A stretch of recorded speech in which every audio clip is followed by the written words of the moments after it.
When adults say teenagers think they're invincible with that sly, stupid smile on their faces, they don't know how right they are. We need never be hopeless because we can never be irreparably broken. We think that we are invincible because we are. We cannot be born, we cannot die, and like all energy, we can only change shapes, sizes, and manifestations. They forget that when they get old. They get scared of losing and failing. But that part of us, greater than the sum of our parts, cannot begin and cannot end, so it cannot fail.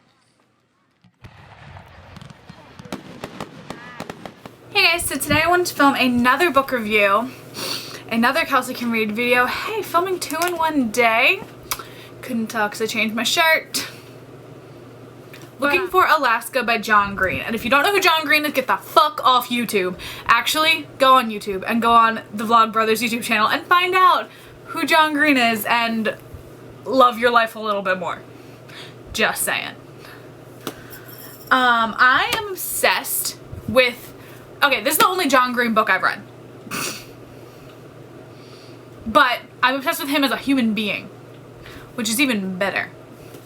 So... basically, if you don't know, John Green is actually a YouTuber. He is also an author. I can't remember which one he was first. I don't know. But him and his brother, who's Hank Green, who commented on one of my YouTube videos once. You know, proud moment. I'm such an asshole and I sound like such an asshole right now.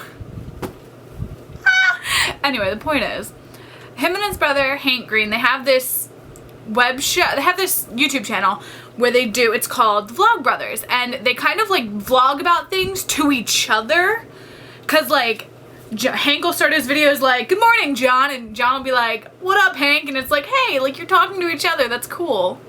But yeah, they have a couple other channels. Hank he sings Harry Potter songs, which is awesome.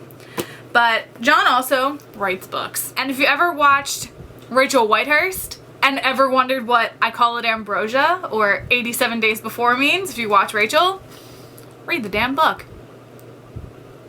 So this might be the first 5-star book you get out of me. Just saying. I'm sorry. I'm just gonna go ahead and read it. Before. Miles Pudge Halter's whole existence has been one big non-event. His obsession with famous last words has only made him crave the great perhaps Francois Rebel poet even more. He heads off to the sometimes crazy, possibly unstable, anything but boring world of Culver Creek boarding school, and his life becomes the opposite of safe. Because down the hall is Alaska Young, the gorgeous, clever, funny, sexy, self-destructive, screwed up, and utterly fascinating Alaska Young, who is an event unto herself. She pulls Pudge into her world and launches him into the great perhaps and steals his heart. After, nothing is ever the same. So basically, it's about this kid, and his name is Miles. And I'm gonna throw this out there. I very rarely read books where a boy is the main character. I don't know why. I think the last one was probably either Perks or Harry Potter. Definitely I'm trying to think, the only books I've ever read were other than like Ellen Hopkins books, because she always has a boy as one of her main characters, but that's different. Like that's like 4 different main characters. I'm trying to think, what other books have I read that have been like narrated by boys? Probably just Looking for Alaska, Perks, and Harry Potter. I really can't think of any other ones. I'm looking at my shelf right now. To see, like, does anything? Probably not. Like, I'm not really seeing much that would have been. I don't know. See, I don't know. I've always find it difficult to relate to male characters, mostly because I'm a girl. So, like, I don't know. It's different reading it from a male perspective. But that's, I don't know. It kept my attention in this book. So basically, Miles lives with his parents, and he's like, oh, well, I don't want to go back to regular high school because he's bored. Like, it's not even like a bullying situation. Like, he's just bored. Like, he has no friends. He has no one to hang out with because he's just bored. So he goes to his dad's old boarding school, and he's just like, listen, I'm going to do this. So he meets his roommate, who is Chip. I think that's what his name is, Chip. His name is Chip, I think, and they call him Colonel. And then their friend Takumi, who does not have a nickname, and I'm like, what the fuck? They all have nicknames except him. Okay. But anyway, if you watch, okay, I'm just gonna throw this out there. If there's a Looking for Alaska movie, I'm gonna cast it for you right now. Alaska, Kaya Scodelario, judge me. I think it'd be perfect. Or Willa Holland. I think Willa, because they look the same. I imagine Kaya being her. Okay. Pudge, I imagine him as the nerdy kid from American Dad. But like, I'm trying to think an actor that looks like that. His name isn't here. I don't know his name. Oh my god. He was Peter in Finding Neverland. He was August Rush. Freddie Highmore? Freddie Highmore. Yeah, Freddie Highmore. Takumi, I don't know his name, but the new Asian kid who plays Winston on Degrassi, him. And Chip, is his name Chip? I don't think it's Chip. Is it Chip? I'll find out. Is it Chip? Colonel should be... I don't know. I don't have anyone picked for him. This book is basically he goes and his roommate's name is Chip. They call him the Colonel, and he meets this girl named Alaska, which I think is a beautiful name. And she is crazy.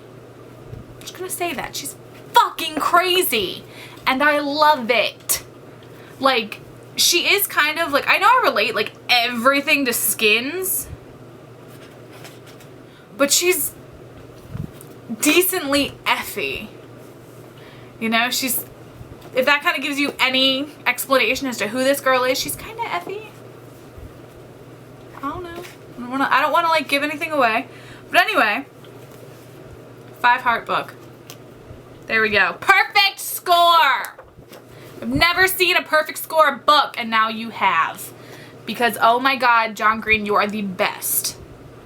So, this book is about Miles' journey into finding himself and finding love and, like, feeling, it's like, I feel like he doesn't have a lot of feelings before, and now, like, after,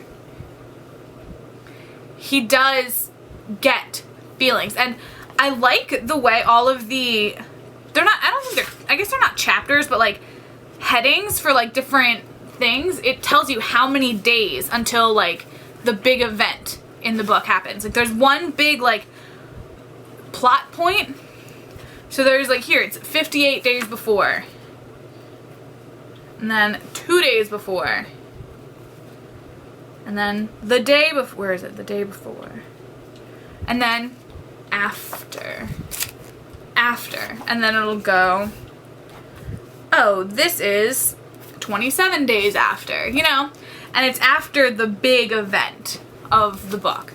And I think everyone needs to read this. It's one of those books where it's gonna make you feel something. And I did not want to put this down. I tend to get like that. I have a hard time putting like really good books down. And this was definitely one of them. So I think everyone should go read this. I'll put a couple of different ways to buy it in the down bar. And I think everyone should go subscribe to this channel. I'll put their channel in the down bar. I honestly think everyone should read this book. Oh, and also, it kind of gives you that, like, I don't know, it made me feel, I was like, wait, I want to go to boarding school. Like, did anybody else read this book and think, I want to go to boarding school, I want to, like, have a prank war? Like, how fun would that be? Like, it's just kind of like, I don't know, it's one of those, like, dream life kind of things where you're like, wow, I could have been raised like that, I could have lived like that, could have had that life. It's apparently, I don't know, it's really good, amazing book. I think everyone should read it, and comment down below if you've read it. We can talk about it. No spoilers though, please. I know a lot of people are gonna want to read this. Comment down below if you have any other book suggestions for me reading. If you want to read along with me, I'm reading Sarah Dessen's The Moon and More. So if you wanted to read with me and we can review it together, that would be great. Okay, so I will see you guys in my next video, and thank you guys so much for watching. I love you. Bye. Thomas Edison's last words were, "It's very beautiful over there." I don't know where there is, but I believe it's somewhere, and I hope it's beautiful.